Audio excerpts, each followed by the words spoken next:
Well, welcome to Sonoma Raceway, where we've continued to have some issues on our end on YouTube, but trying to get to you all the coverage from the LWRC NASCAR Cup Series. Currently pacing right now on the racetrack. Lots of drivers getting their laps in already through qualifying, and now pacing around through the long 12-turn course to get this race underway. The first road course race of the season. It's gonna be the first time we do that ever in this season and in this series as well. So we're continuing to get that through, getting pace laps underway, and pretty much only one pace lap around this track. It's a very long track, so you don't need to go any further than one lap around this track to get things started and to really kick off the race itself. So the Porsche pace car will line them up, all of them around. Aiden Kirker will be your race leader. He'll be the pole sitter once we go green. His fellow teammate Cole Williams will be sitting alongside.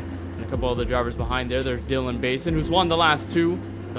Won the race at Texas and Bristol, so he starts in third. And you see Brady Wheelerman there as well, Brianna Lavin and Glenn Budgeon, who joined a little bit later in the session. Nonetheless, still making the race. He'll start at the back of the field.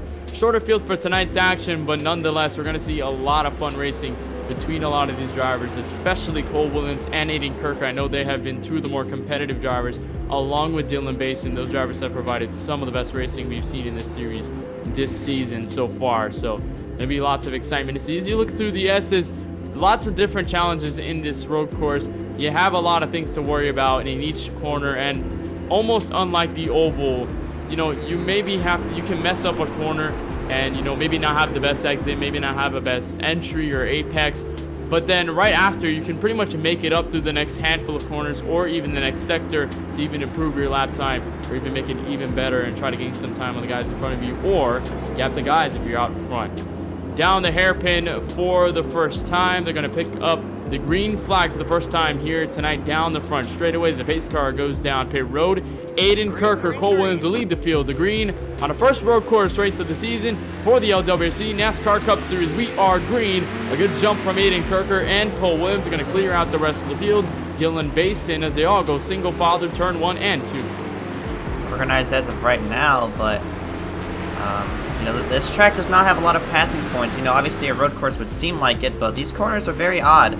You can't really make a pass in the S's. Really, these straight corners, these straight parts of the track right here are really the points where you can dive under someone. So it's going to be a really big challenge for these guys, especially for the guys who aren't that experienced on road. But I can tell you that Aiden Kirker has put his practice in, and he's already put a gap on second place.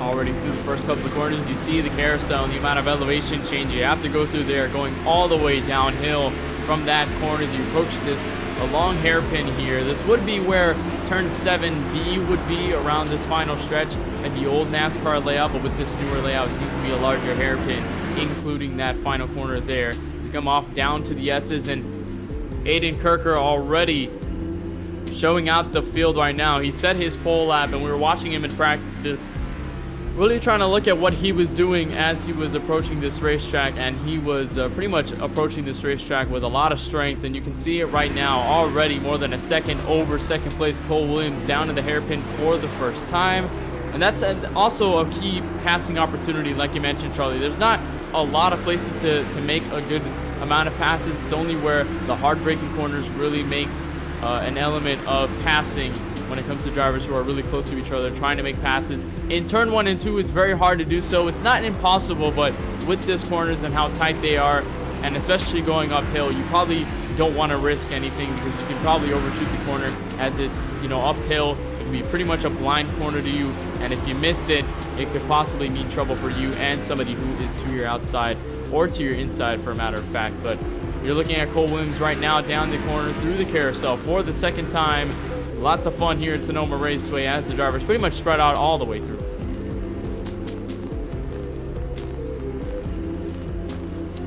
And one other key factor is just not clipping the grass.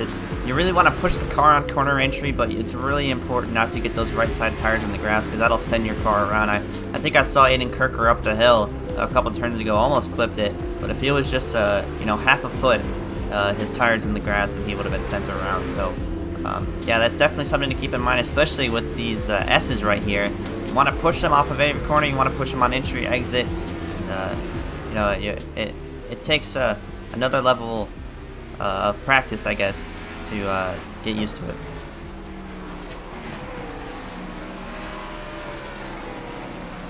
Okay, Dylan Basin right now, we were talking about him on the pre-race show just a little bit before the race was underway. Unfortunately, none of that was pretty much streamed, so unfortunately, none of that was covered. But Dylan Basin, I mentioned at the top of that, he's currently a repeat winner right now. Back-to-back wins in past 2 races. He won at Texas. That was a thriller to watch. And then last week took the win at Bristol, his first short track win of the season.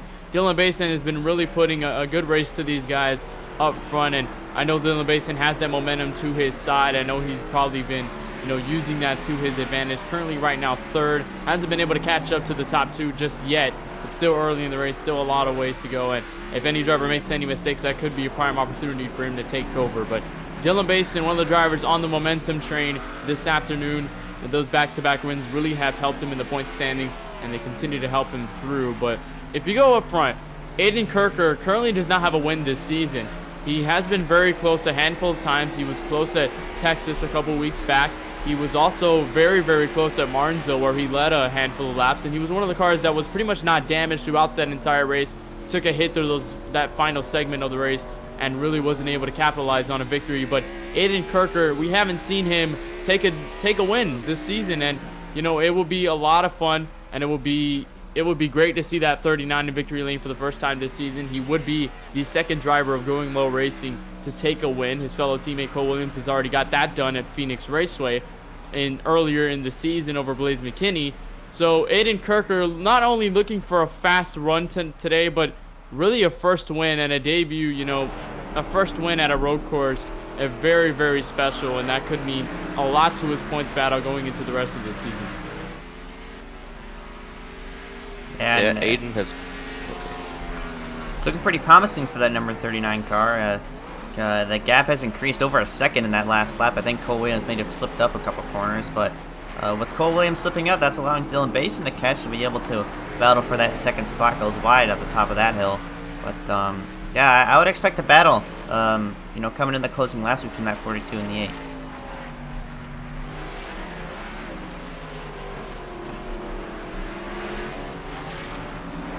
Through the carousel one more time, and Cole Williams has been a staple of the KBRN Racing Network broadcast. We've been around him a couple of times, shown him some good TV time on the way on YouTube. I know he's been up there in the LWRC NASCAR Cup Series, got a lot of TV time from there, and he's been the spotlight for a good portion. But he's also been part of the Bunch and Lawn Care Series that we broadcasted also on Monday later tonight, and through those Mondays he's been in attendance for those races, and he's put on some good shows. And last week at Chicago picked up a good run, and had some good runs over the course of the past couple of races. We saw him in the booth one time, I believe it was Texas a couple weeks back, where he finished top 3 there, and then he ended up finishing top 3 or top 5 in the Bunch and Lawn Care Series.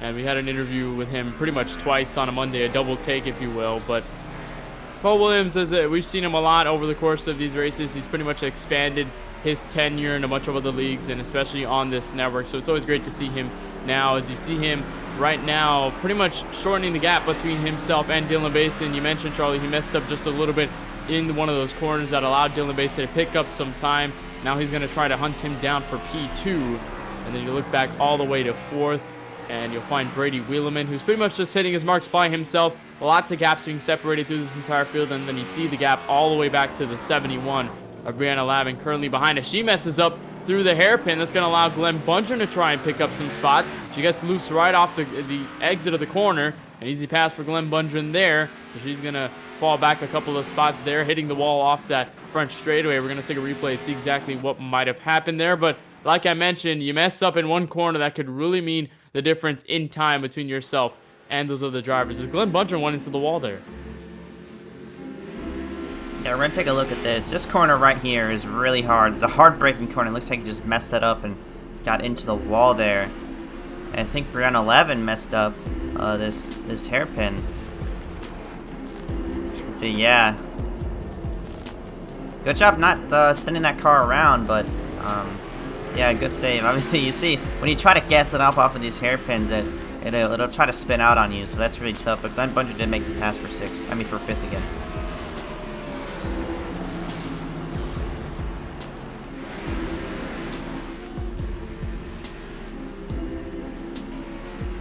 So there's Aiden Kirker currently still in first. He's pretty much gapped the rest of this field. He's put a couple of seconds on Cole Williams, and Dylan Basin is also still there as well. So he is still maintaining himself with this 42 to try to battle for second. And you know, this road course is lots of different strategies you have to play at this race. So very, very different from what we see at the oval side of things, because obviously you're turning left and right. You have a lot more corners to deal with, you know, lots of different dynamics in each corner. So you really have to maximize those to your advantage and try your best to get the best, you know, times through there. As Dylan Basin goes a little bit wide through that area in this track, a couple of turns off of turn 1 and 2. That's 3 and 4, I believe.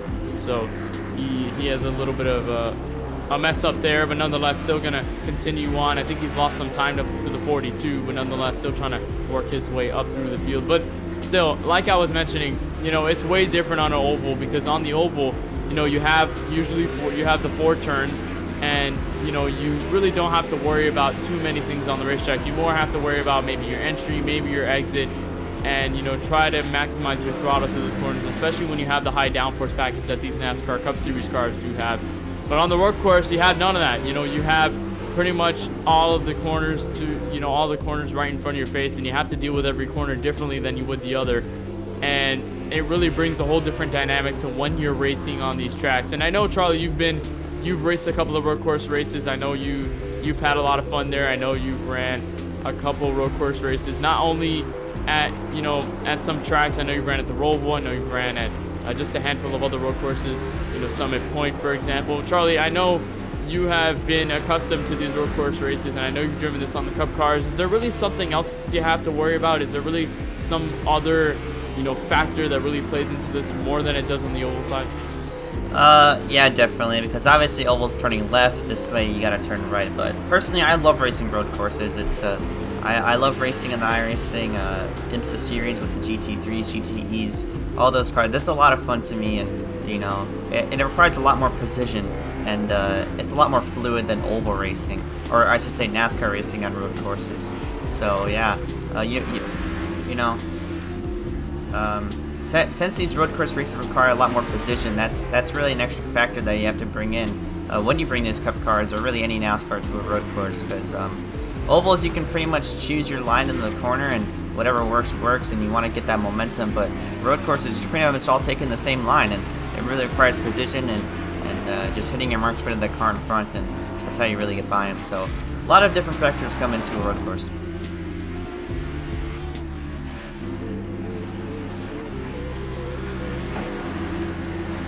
Sonoma Raceway being one of 3 races on the real-life NASCAR Cup Series schedule. You have this track, Sonoma Raceway, then you have Watkins Glen, and then you have the Charlotte Roval, which we're covering later tonight for the Bunch and Lawn Care Series, and that was one of the newer road courses.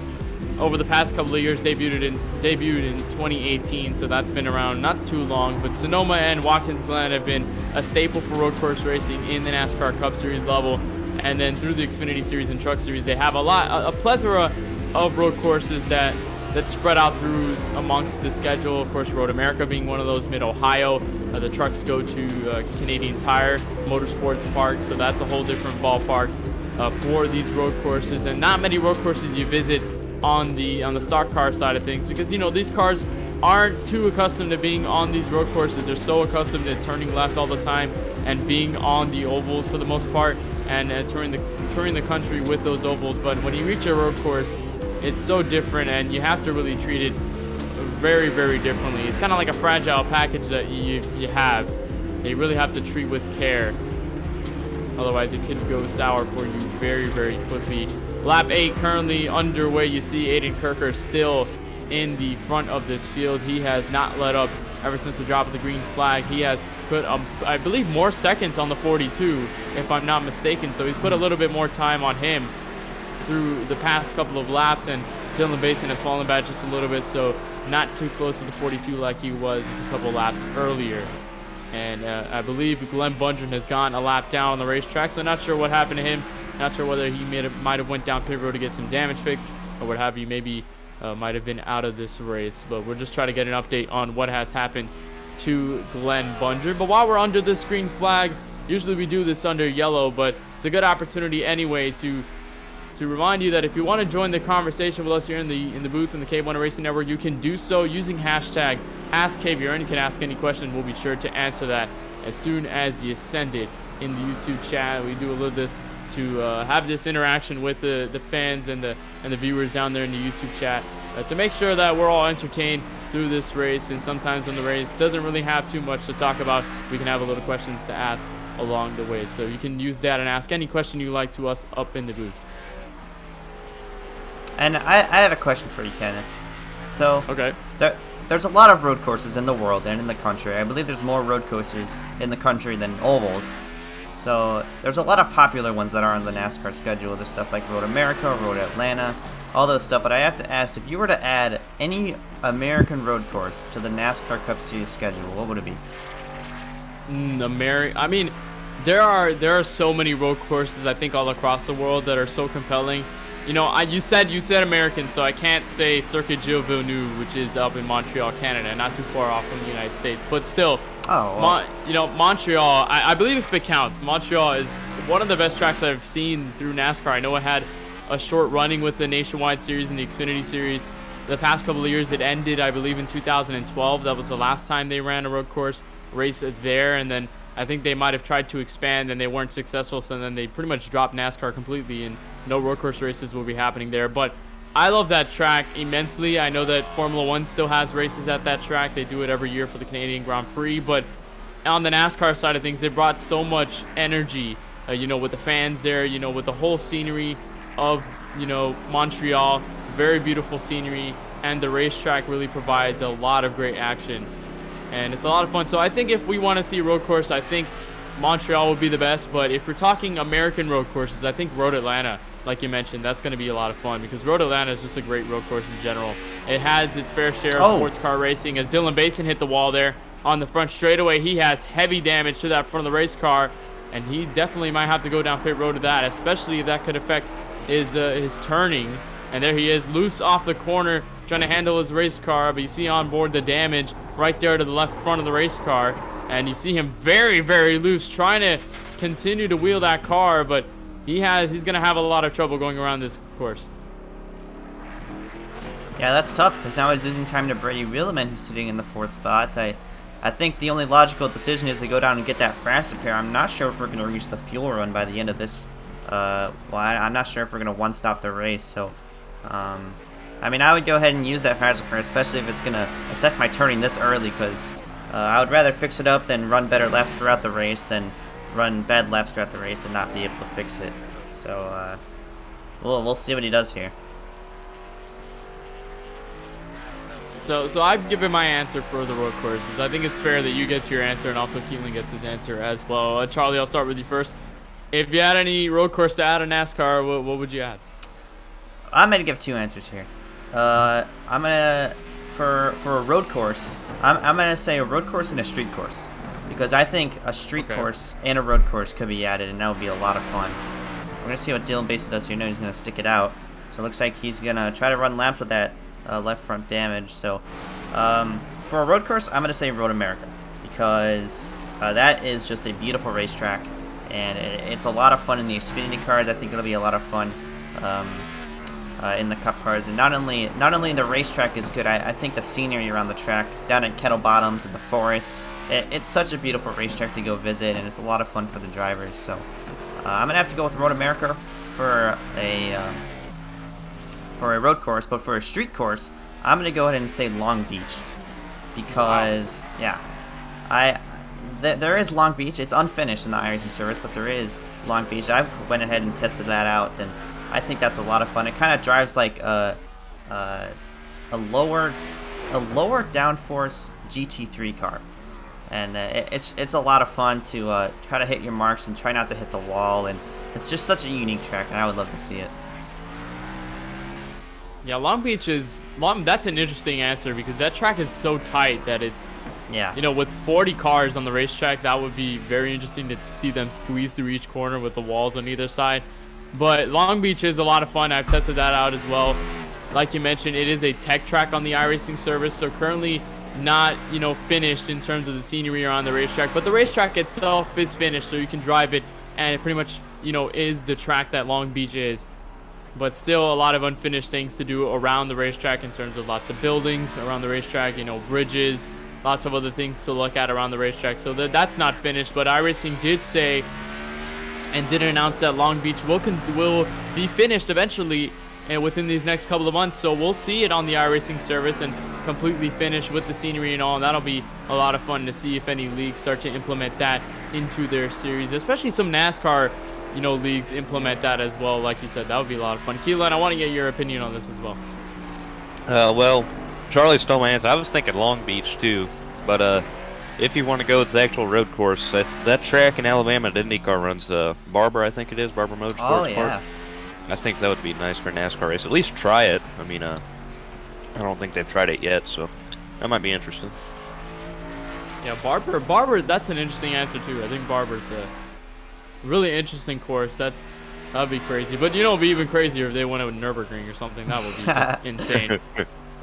But anyway, we have one of the inputs from one of the viewers in the chat. Francisco says if he has a take on this, he would choose Circuit of the Americas, and he would also try an international road course, and it would be the Red Bull Ring. So he would have those two for the NASCAR stock cars. Yeah, Circuit of the Americas, I wouldn't disagree, but I think, you know, I consider Circuit of the Americas a more of an open wheel track. It's a lot more flat. You're taking those corners. It's kind of like the S's. It's kind of like these S's on the back straightaway right here, not the back straightaway. So I'm interested to see how that would go, but I honestly I consider that more of an open wheel track.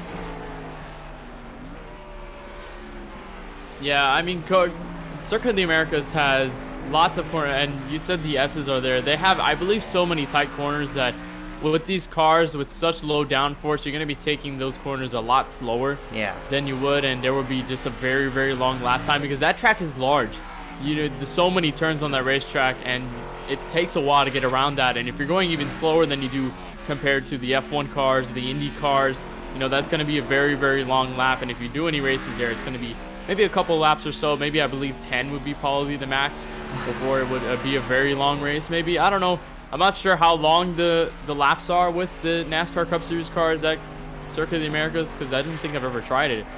Or I don't think anyone has tried it really, but I mean, it would be interesting though, for sure. And that's one of the cool things about the iRacing service is if you have a question, if you want to test a Cup car anywhere, really, even on a dirt track, they allow that now. You can pretty much take it anywhere on the track that you own. Yeah, that's true. That's a lot of fun about the iRacing service. You can pretty much slap any car on any track combo and try it out yourself. I remember a couple of days ago I was driving the NASCAR Truck Series truck. I raced it at Lanier Dirt. I wanted to try that out with the Eldora setup, and it was a lot of fun to drive. It was very hard to keep straight, but it was still a lot of fun. You have to really control the car throttle wise, and it's just a lot of fun because the track is very, very tight. But regardless, we have a question down by Josh Juke.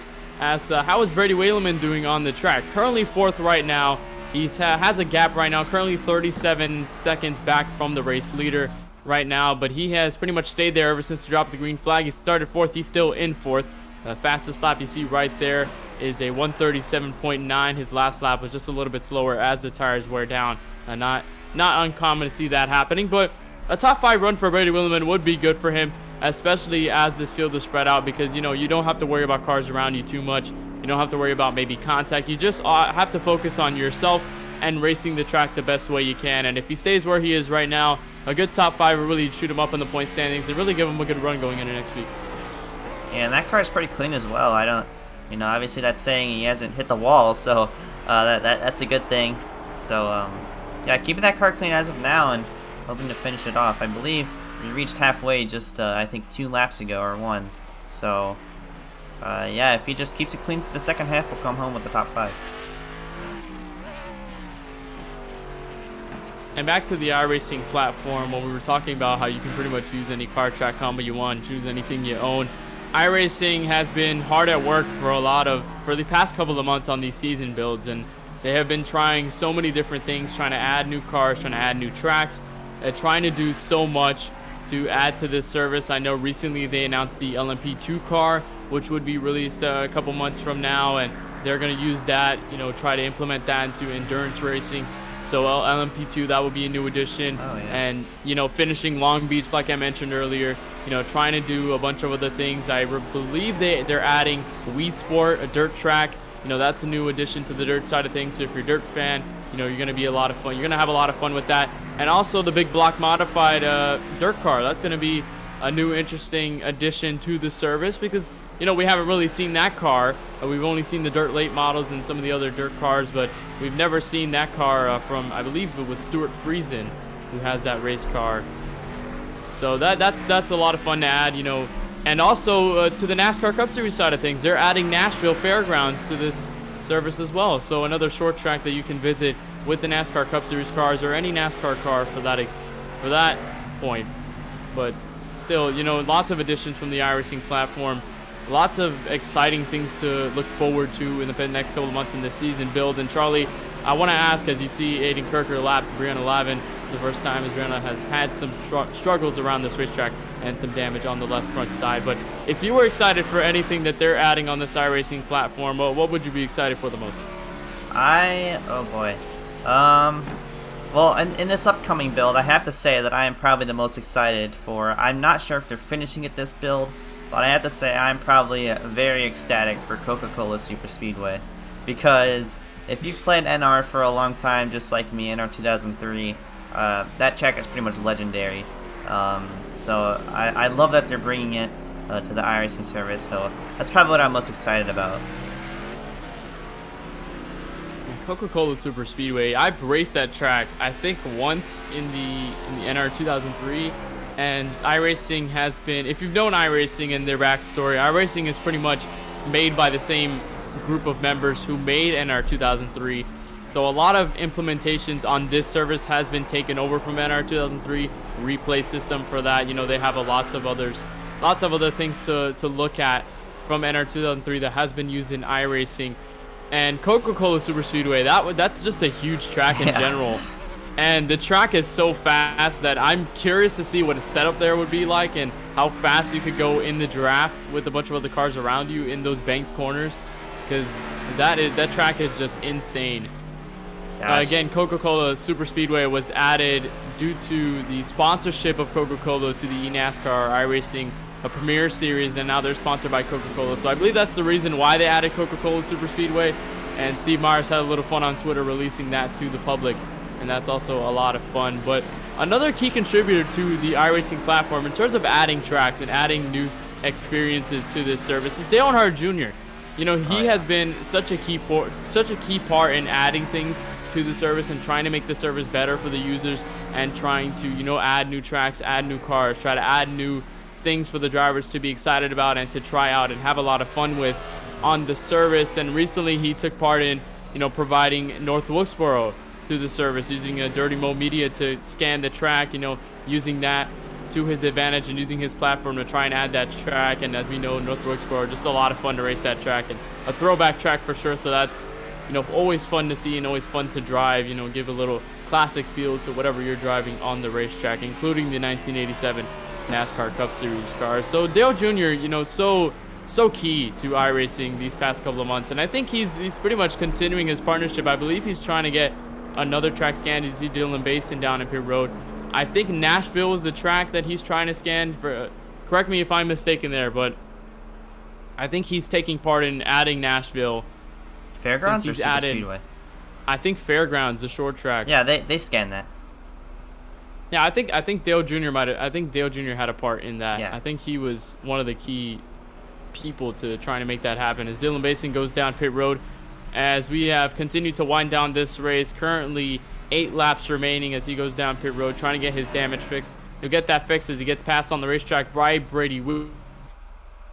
And currently 10 laps down, and like he says in the YouTube chat, he had to cut the grass a bunch of lawn care style.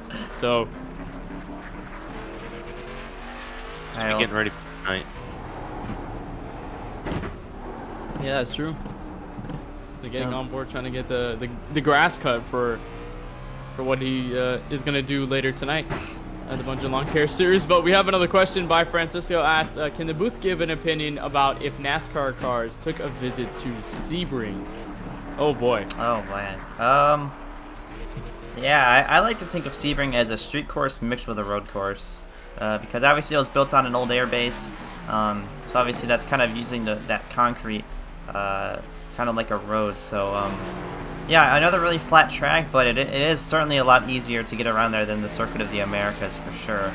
So I'm totally for it. I would love to see one there, and you know, going down that runway, that would be a lot of fun to watch. Yeah, and Sebring is such a rough course. You know, so many bumps on the racetrack, especially in those final 2 corners where you have that long, I believe it's a kind of a carousel, I believe, Yeah. if you would call it that. You know, it's so bumpy and you really have to arc the car, and there's not really any significant markers to pretty much tell where you are and how good you are coming off of the corner. But because if you're very close to the wall, maybe you're going a little bit too slow, maybe you have to arc it out a little more, and then if you go a little wide, obviously you can hit the outside wall going onto the front straightaway. But Sebring with these cars would be very, very interesting. I'd be curious to try and solve that out. I know I don't own Sebring on the iRacing service myself, but I feel like if I owned it, I would definitely try it out And you and see. go ahead, you can finish. No, yeah, I was just about and see how it goes, pretty much. Yeah, and you mentioned Dale Jr. and his involvement in iRacing. I just wanted to add on to that. I think it's really cool that Dale Jr. has been involved, you know, in so many years in the making of iRacing. But one of my favorite things about Dale Jr. being involved is everyone's driven the street stock. It's a rookie car. You know, it's basically your key to getting D-class and getting up. So that street stock was actually Dale Jr.'s street stock that they scanned, and they put in the iRacing service. He raced in it at a young age, and they decided, you know, it'll be a good starter car, so they went ahead and scanned it, and now it's in the iRacing service forever. So that's one of my favorite stories. And Dale Jr.'s involvement with the street stocks, you know, that's the first car you race when you start the iRacing service. When you're a rookie class and you want to get up to D class, you want to start making your sim racing career happen, you start with those street stocks, and you have to start with those cars, and those cars are a whole different thing to race, and they're a lot of fun. You know, they're very bouncy. They're, you know, it does a lot of things to describe that street stock, and it's basically the kind of the template for Dale Jr.'s involvement in NASCAR. That was pretty much the foundation for what he did to start everything off with iRacing. And again, he was one of the drivers who was involved so much with NR 2003, so it makes sense that he continues his involvement with the guys who made that game and are now working on this iRacing platform to make it what it has been over the past couple of years, especially with the ongoing pandemic. Really has helped out a lot of people to make events and do a lot of things like the NASCAR Pro Invitational, you know, the IndyCar Series, and the Porsche iRacing Cup. You know, IMSA also taking part in this before, you know, going back to racing on the real life side of things, which now they're doing. So iRacing has provided a nice little alternative to that while everyone was stuck home during lockdown. As you see, Dylan Basin now loses a spot to Brady Williman, who slips up into third. That was after Basin went down pit road, and Basin slides through the grass, through that carousel, and oh no, just nowhere to go into the tire barrier. Hard damage for that 8 car. He's going to have a lot to work on pit road as soon as he gets back around. We're going to try to take a replay there. I believe he was just trying to catch up to Brady Williman. He was pretty much faster than him through this section up until that point. I think might have been on the brakes just a little bit too hard, too early, and then gets the car loose and sends it into the grass there. Yeah, Dylan Basin made that pit stop and gave up that spot to Brady Williman, but he was catching him. He gained about 2 seconds in the last lap. But unfortunately, he used his fast repair on that pit stop, and that hood is gone in that number 8/11 car. So he's going to have a lot to go through on pit road in terms of damage. And speaking of, he's not even going to go down pit road. He's just going to keep trooping on through these past 5 laps as Aiden Kirker continues to lead this field like he has done every single lap since the drop of the green flag. And while we're at it, we got another question by Josh Juke. Asks, what would be the worst track for Cup cars? I think that's an interesting question, because there's a lot of tracks that probably don't fit the Cup cars. But if there were any worst track to have these cars on, well, what would it really be? I'm not sure. Oh, man. Obviously, a rallycross course would be really tough, but that's just stating the obvious. But if I were to, oh my gosh, I would have to go with probably some sort of Legends Oval, because those things are small, and they definitely could not fit 40 cars on there. So, I mean, maybe it's some sort of Legends Oval. You know, they have them at Charlotte, Atlanta, Las Vegas, all those tracks. So, it'll kind of remind me of, oh, what's that one track? The one that's right next to a school. The really short track. I'm trying to think. Is it Bowman Gray? Bowman Gray, there you go. It would remind me of that, because that track goes crazy every Saturday night. Obviously, before the pandemic started, you know, tons of people came out to those late model and modified races. So, I mean, in terms of wrecking, probably a Legends Oval. Kelan, what's your opinion on this? Well, worst track in terms of wrecking or in terms of entertainment? All right, it's not necessarily specified, but I think in both, I think they would play a factor. So I think both of them would. Well, that's a hard question. There's a lot of tracks that wouldn't, specifically Cup cars, you said, right? Yeah. Yes. I guess like a really flat track would not be that good for racing. I don't necessarily know what a Legends Oval, like you said. I can't really think of a better example of a very flat track than a short Legends Oval, but I guess something like that, yeah.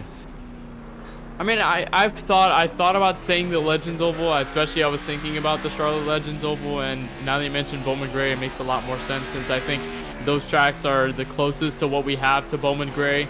As you see, Dylan Basin once again has an issue going down the carousel. This time, no contact with anything, fortunately, but he has another issue there. He picks it back up, now back on the racetrack, trying to handle that race car in these final handful of laps. But, you know, Bowman Gray, I was going to make that argument and say that Bowman Gray would probably be a hectic race with these Cup cars, but then again, you know, the ARCA cars ran at Bowman Gray not too long ago, I believe 2012, a handful of years ago. So, and they made that race work. There was a lot of wrecking, there was a lot of beating and banging, but that's exactly what short track racing is at the end of the day, and what it's become famous for. So I think a Legends Oval would definitely probably not have enough space. I think that would be the worst part, with 40 cars on the racetrack, just not enough space to handle those cars. I think so any races involving contact will probably have those, but I think, like I said, the Nürburgring probably will be the one of the hardest tracks, and one of the probably the worst tracks to handle with these Cup cars, because it's just so tough. And usually the cars that run on the Nürburgring, you know, you have all the street cars that, you know, try to set their best laps there. I know a couple production cars have tried that, you know, maybe track edition cars. I know that the Shelby GT500 has probably been under that. I know the Supra, I know the Camaro ZL1 has been a part of that. There's been so many cars that have done that, but they have way more downforce than these Cup cars have. And these Cup cars with the road course package, they have that short blade and they have the large motor. So you don't have any downforce there, and when you're trying to get through Nürburgring, you're going very slowly through each corner. You have to be so careful, and then through the carousels and through a good part, you know, through the Flugplatz, so many sections on the road course that really can catch you off guard. I think that would be probably one of the least entertaining races with the Cup cars. It would be just so tough. Yeah, it's and even if you hit your marks, and even if you get a perfect lap in these Cup cars, that's still probably about a 5-minute lap time. So exactly. Yeah, it's you know, you'd send off a car going into that entire woods course, and you never know if it'll even make it back. So that's just a really unique check. But Dylan Basin has closed this gap a lot on the 51 car. Obviously, he has that hood damage, but he is on the fresher tires, so he is catching him. But he's caught him about 5 times, got it under a second, but has spun out both times. So we'll see. Just 3 laps to go for these guys. They're going to come to 3 laps to go. We'll see if he can make the pass. And off at the corner, Brady Wheelman almost goes around, struggling that car home. Here comes Dylan Basin. Well, there it is. As soon as you say it, he gets it done. Brady Wheelman had a little shake-up off that final hairpin that allows Dylan Basin to get by. And Dylan Basin has gotten so close to that 51. It's just a matter of mistakes that he's made. That's going to cost him, and there it is. Again, now gives the spot back to the 51, so he's got to fight back for it in these final laps, and he's almost there, so he has a prime opportunity to get it done. It's just been mistakes in these corners that have really plagued the 8th run at getting this 3rd place finish. So to get so loose off that corner there, and going to try to find him to the carousel. Currently the closest battle on track right now. You go on board with the cockpit, see exactly how tough it is to get through this track, and we'll see if we'll see a passing opportunity through these final corners. There might be through the hard braking zone if he gets there. I think if he gets a good run off of this corner right here, the carousel, he'll be set for this next corner, but I don't know if he'll catch him. But speaking of that, Aiden Kirker did take the 2-lap to go mark, so two more times around this road course for him, and he'll take his first LWRC win this season. Well, he's there. He can get there in these next couple of corners. You go through the S's, trying to arc it through the best way he can. He's still so close to the 51. This might be the passing opportunity if they get to the hairpin. Very, very close together, which they most likely will. Or if anyone messes up through this final corner here before the hairpin, might try to use his braking zone to his advantage, and he's gonna try it through the outside. Almost hit the outside wall there, and almost contact, and now contact between the two.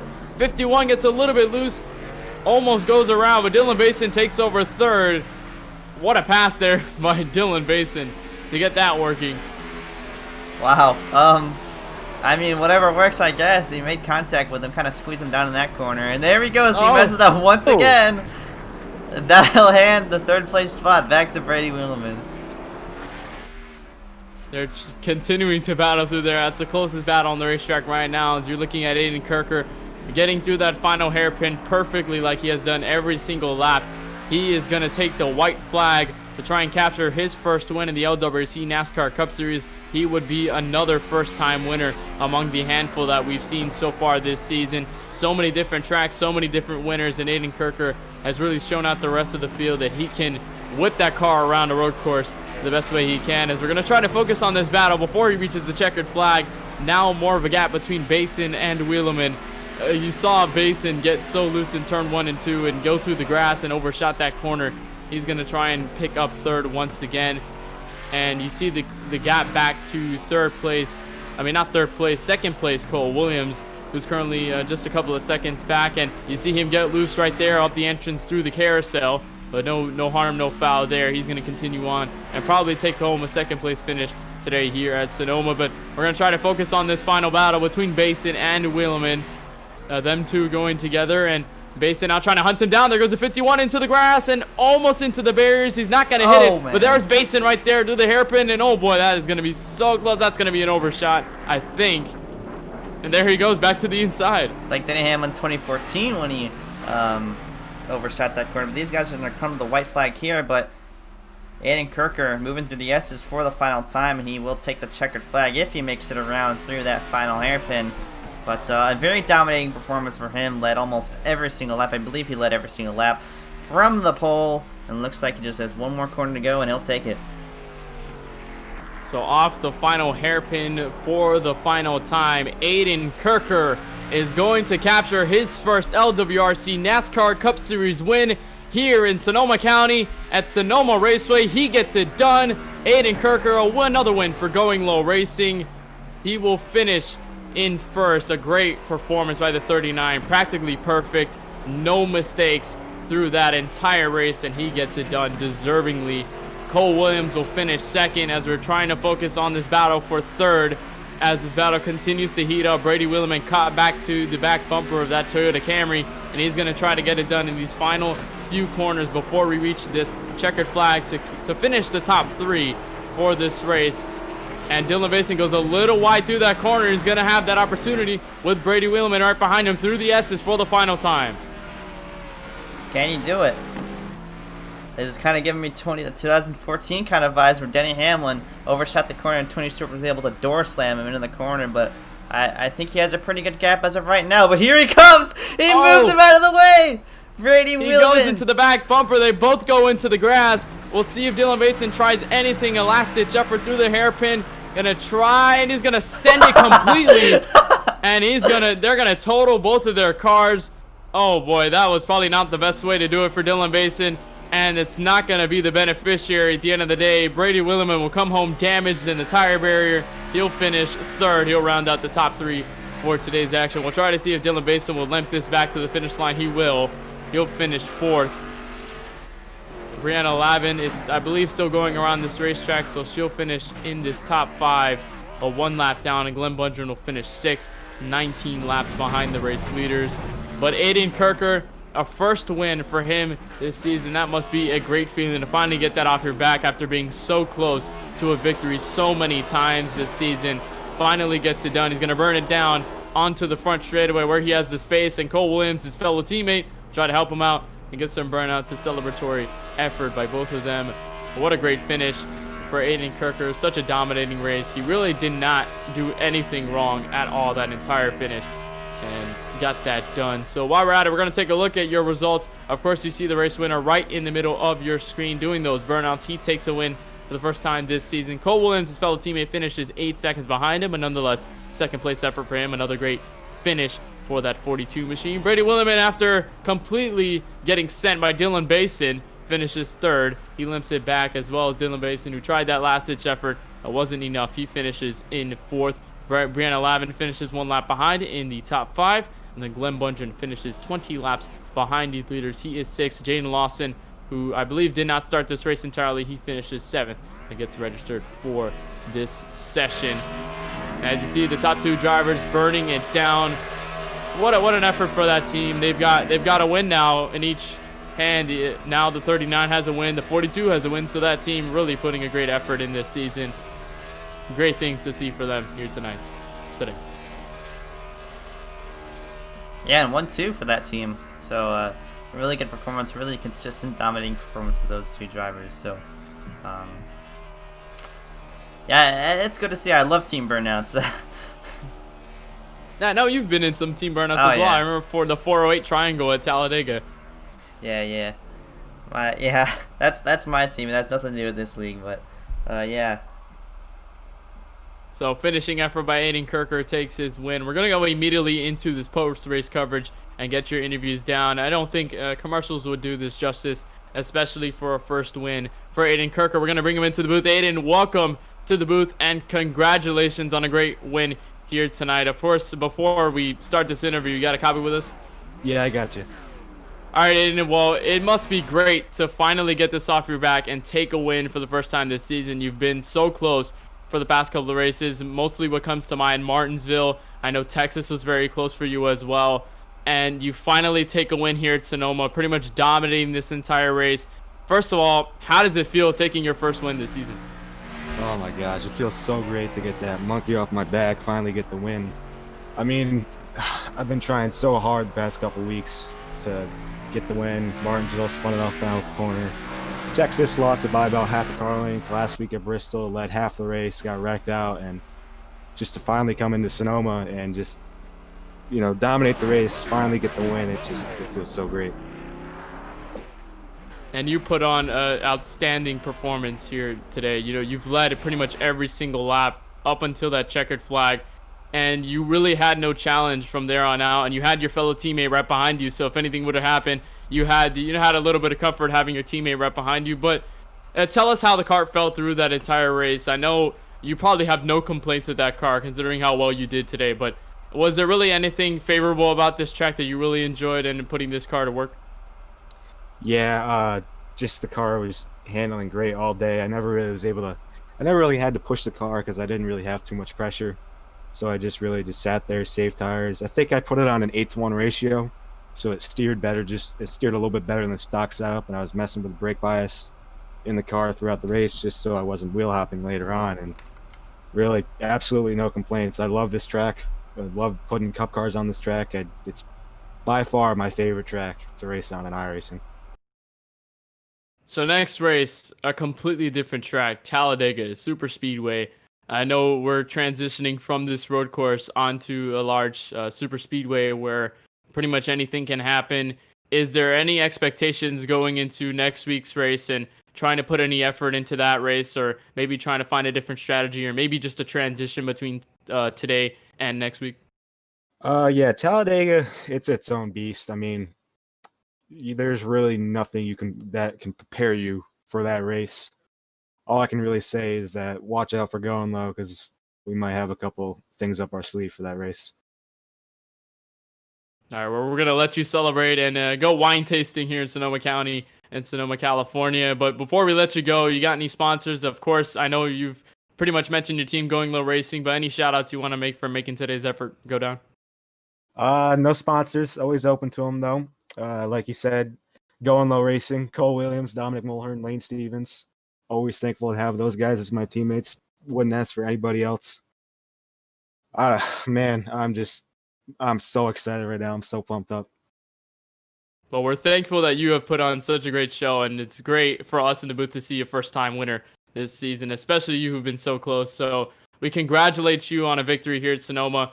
We hopefully see you through here on out through the rest of the season, and I know the Charlotte Roval is peaking through that schedule as well. So I think we got to keep our eye on that for you to probably put a show there as well. So we hope to see you in these next races, and of course, congratulations on your victory today. Thank you guys. Have a good one. And Kirker out of the booth, his first win this season. Always fun to see first-time winners. And we've seen so many of them this season, so it's always been congratulatory to see always a bunch of drivers, take part in victory lane and have that moment of, being a winner. It always feels great to be a winner in any series, really, or taking any league victory. But we're gonna slip back to second place, where his fellow teammate, a Going Low Racing member, Cole Williams, a man who's been so prominent in our booth, especially with that Kelly Oubre machine. He finishes second. Charlie is there with the interview. Yes, sir.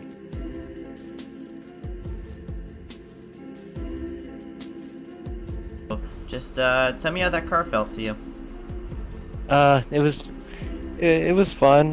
Glad to see teammate Aiden Kirker, the master of Sonoma, finally pulling off a win in the LWRC NASCAR Cup Series.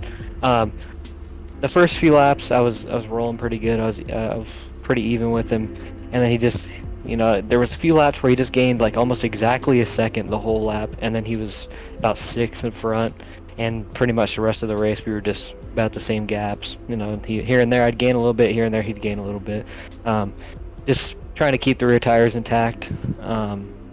Those fast corners were a struggle at the end with the front tires just being ran off of it, but it wasn't it had fun and wore me out definitely a bit taking a road course, but glad you guys got to see some entertainment at the end with Basin and Wildman based on what I've heard and what I've seen.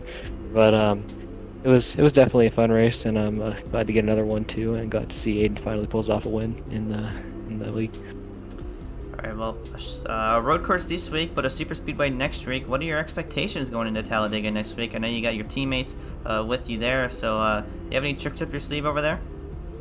I don't know. Normally in like the NASCAR Super Speedway Series, stuff like that, as you saw, like I'd like to run kind of towards the back and kind of ride around until they wreck enough cars, because I just feel like there's always going to be that one wreck. Now, in this league where we probably only have maybe 15 or so that might show up, maybe 20 at most, it might be a little bit of a different plan, but just kind of stick together when we can, and just be there at the end. It's the biggest part of those type of races. I kind of wish we got another track we actually got a lift. Well, I guess you got a lift to not kill people, but it's definitely a good swing from a road course to a super speedway, and it'll be fun for sure. Alright, well, Cole, we thank you for coming out here and racing with us in the LWRC Cup Series, and we hope to see you next week. But before I let you go, do you have any teams or shout-outs that you want to make?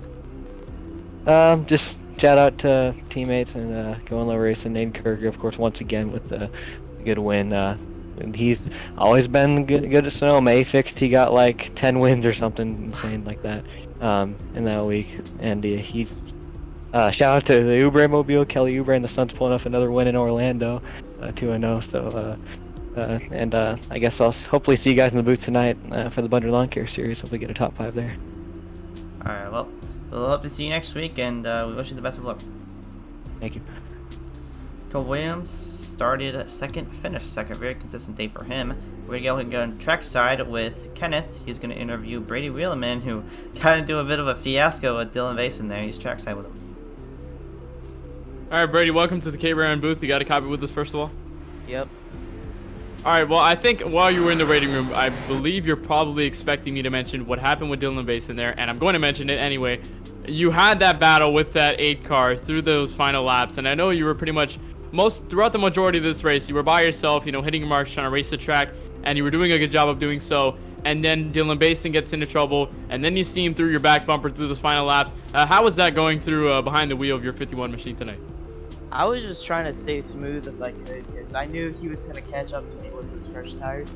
So, you know, that song creeped up to me, and then when he passed me, he always seemed to mess up, and I would get the spot back, I would mess up, you know, it was kind of like a back and forth battle, but yeah, it was crazy.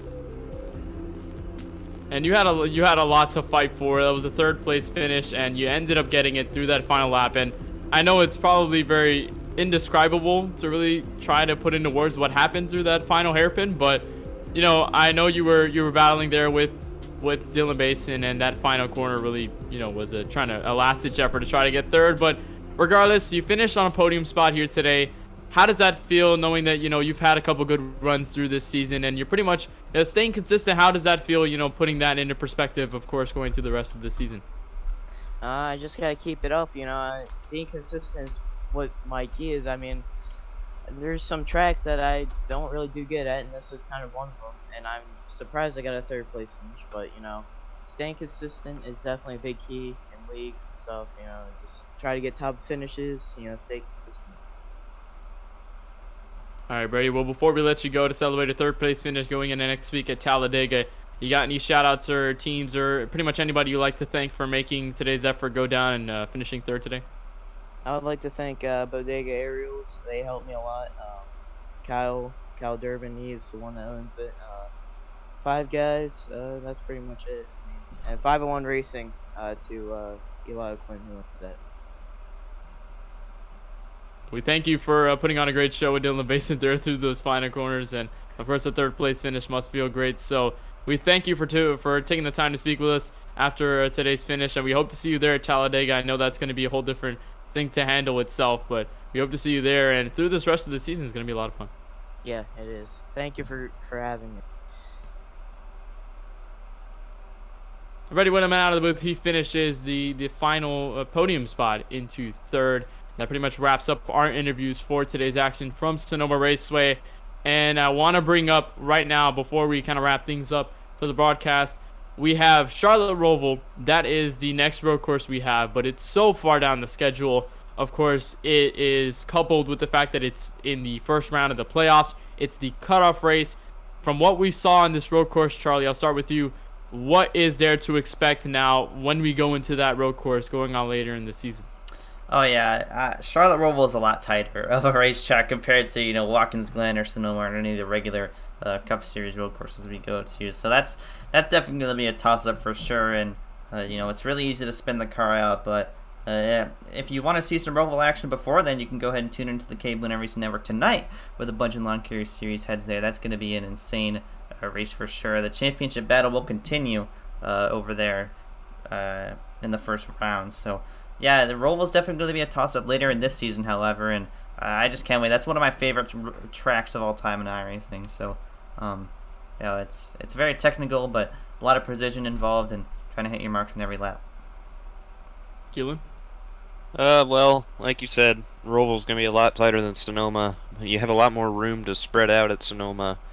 But as for road course racing, I mean, it does give you somewhat of a preview. I mean, you're going to have those hard braking zones like you do going into the carousel here, but that's going to be on the chicanes at the Roval. So it gives these drivers somewhat of an idea to bring into the Roval later this season, going into the playoffs.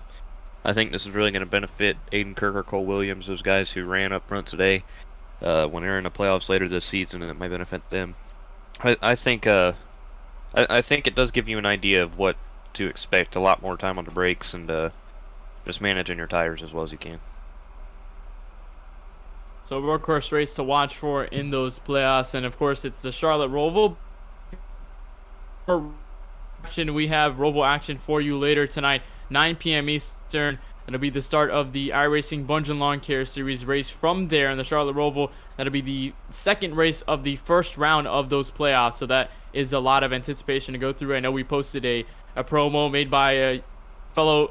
by Charlie right here in the booth with me. I know he made that promo lots of fun to watch, and kind of put that up to kind of give it a little bit more anticipation of what we'll see later tonight. But of course, you want to tune into that. That'll be right here, 9 p.m. Eastern, right here on the KBRN Racing Network. We'll be giving you all the coverage of the playoffs from the Bundren Lawn Care Series going into that race from there on out. But from us here in the LWRC NASCAR Cup Series, of course, a big thank you to Jaden Lawson for putting this all together and making sure that we have some great racing here in the LWRC NASCAR Cup Series. A big thank you to all the drivers who showed up and put on a great effort, especially with Dylan Basin and Brady Williman fighting in those final laps. And a congratulations to Aiden Kirker with the first win in this season. Always great to see a first-time winner once again in this series. So for everyone here at the KBRN Racing Network, for all the people that put this together, for Charlie Baier and Kelan Belsha, my name is Kenneth Bueno saying good afternoon from the Sonoma Raceway. We'll see you later tonight. We got more road course racing action on the way.